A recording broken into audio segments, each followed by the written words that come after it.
metamorfosis. Pernahkah kalian melihat kupu-kupu? Nah, apa yang ada dalam benak pikiran kalian seketika melihat kupu-kupu? Cantik, indah, dan memiliki sayap yang luar biasa gitu, cantiknya. Nah, jadi kupu-kupu tersebut berasal dari ulat. Nah, tahu ya jenis ulat itu bagaimana gitu ya, yang tidak seberapa menarik kayak gitu, tetapi ia bisa merubah diri dia menjadi cantik dan lebih indah. Nah, jadi ini hewan tersebut mengalami metamorfosis. Nah, apa itu metamorfosis? Metamorfosis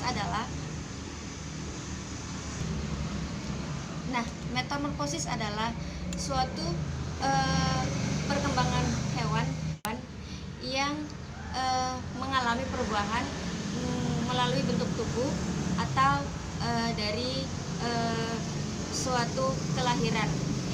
Nah, jadi metamorfosis ini terbagi atas dua, yaitu metamorfosis sempurna dan metamorfosis tidak sempurna. Metamorfosis sempurna itu mengalami perubahan bentuk yang sangat berbeda dari sebelumnya, dan metamorfosis sempurna ini juga mengalami proses lapa ataupun pupa, gitu.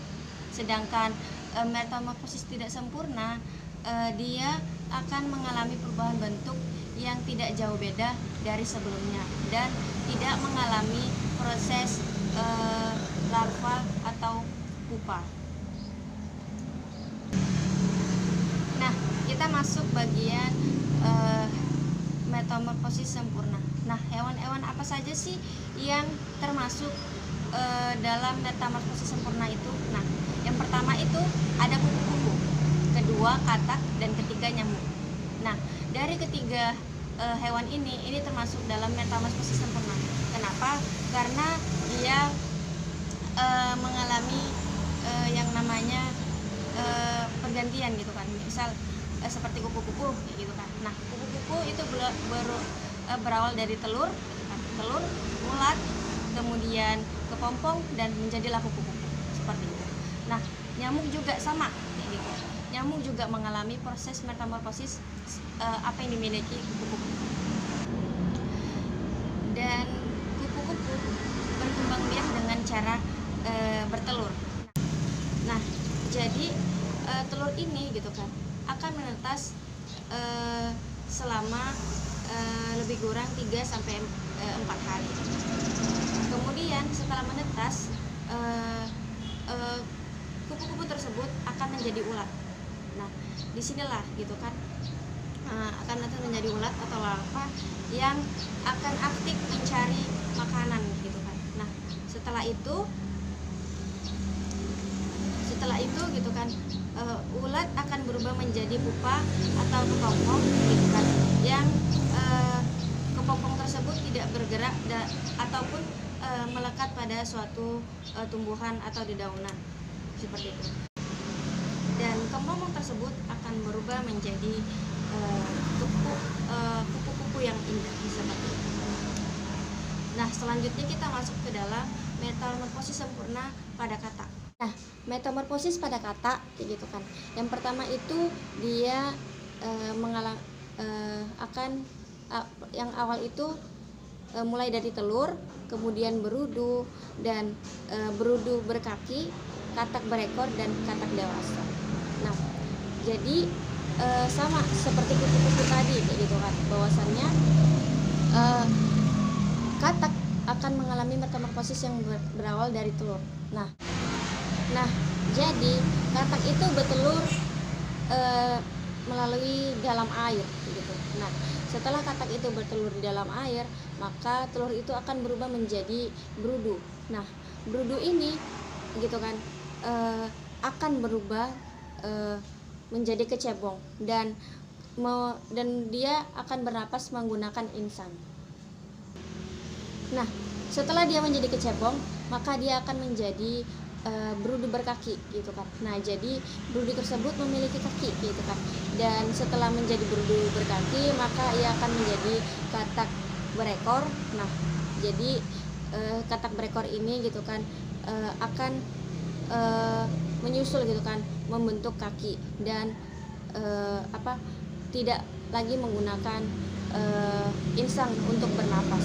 Nah, setelah menjadi katak berekor, maka katak tersebut akan menjadi katak dewasa, yang mana katak tersebut gitu kan akan membesar dan ekornya akan menghilang hingga menjadi dewasa. Nah, setelah menjadi katak dewasa, katak tersebut bernapas menggunakan paru-paru, tidak lagi menggunakan insang. Nah, itulah contoh dari metamorfosis sempurna kayak gitu, yang ia mengalami suatu perubahan yang sangat berbeda dari sebelumnya. Nah, selanjutnya kita masuk ke dalam metamorfosis tidak sempurna. Nah, jadi di dalam metamorfosis tidak sempurna ini terdapat beberapa hewan yang mengalami itu. Yang pertama itu capung, yang kedua itu belalang, dan kecoa. Nah, bagaimana sih proses metamorfosis tidak sempurna ini gitu?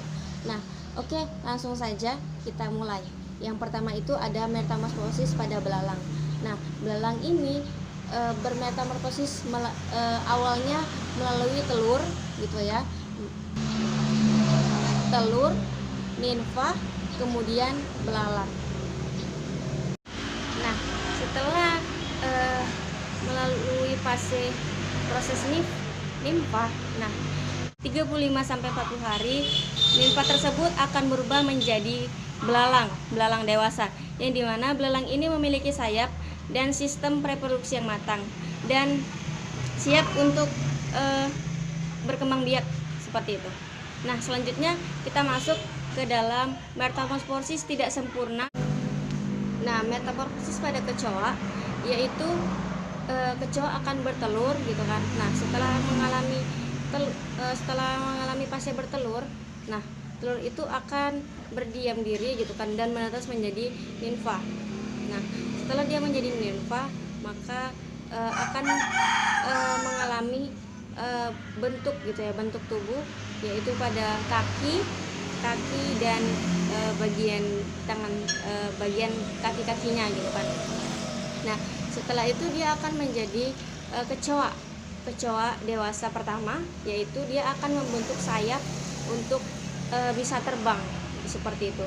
Nah, setelah dia mengalami itu, lalu dia akan berproses lagi menjadi kecoa dewasa yang kedua gitu kan.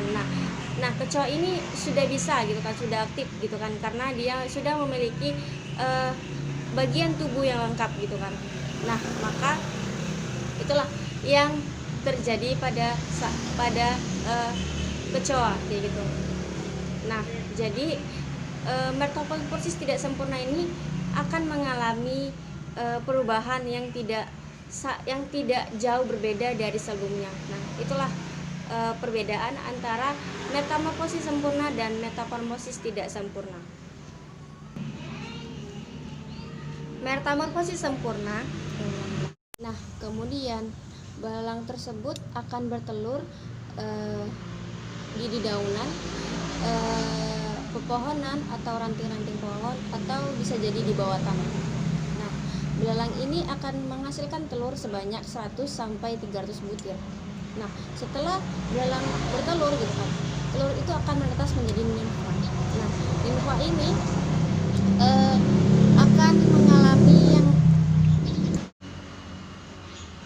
nimfa adalah belalang kecil yang memiliki sayap dan alat reproduksi. Nah, fase nimfa ini akan berlangsung selama 25-40 hari.